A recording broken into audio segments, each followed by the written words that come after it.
Hey YouTube, how's it going? It's Ryan here, and I want to do a detailed explanatory video of properly shimming and installing a starter on a small block Chev, and relatively it works for the big block Chev too.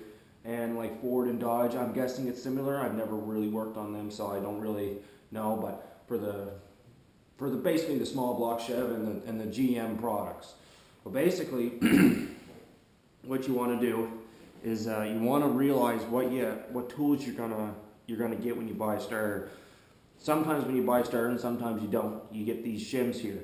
Now, this is your typical small block shed starter. You got two different styles. You have a large flywheel and you have a small flywheel. And the large flywheel starters, they take, you see the holes are offset. That's for the large flywheel. And ones that are right across from each other, that is a small flywheel. So you got to know what ones you have to have.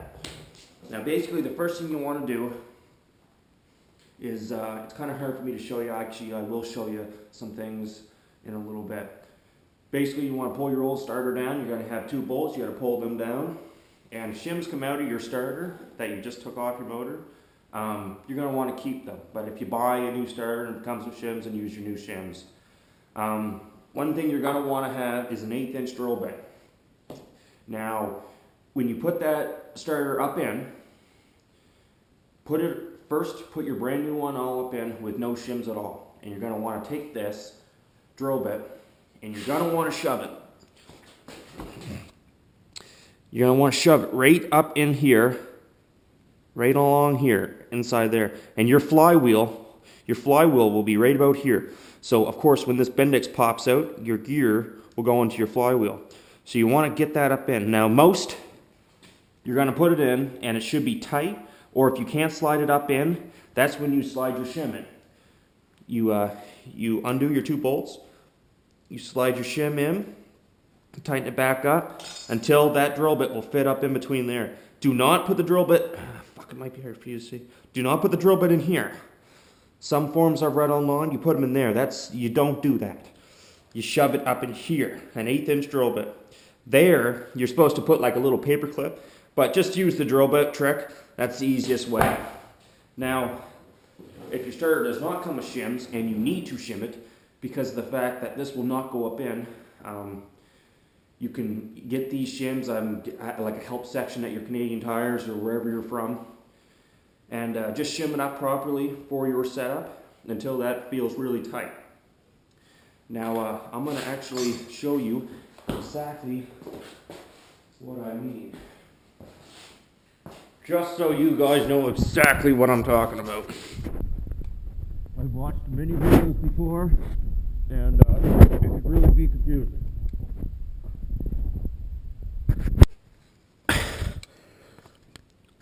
So this is the starter, and you're gonna see, shit, I got my transmission lines in a bad spot. Okay, so fuck.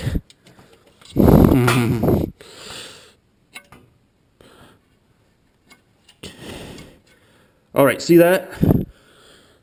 Right up in there. It's nice and tight, there's no side to side play, it's just up in there perfect.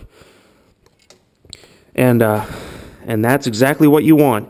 If you can move this drill bit like side to side, or if it's that's too many. That means you have to take out shims. So that's what I mean.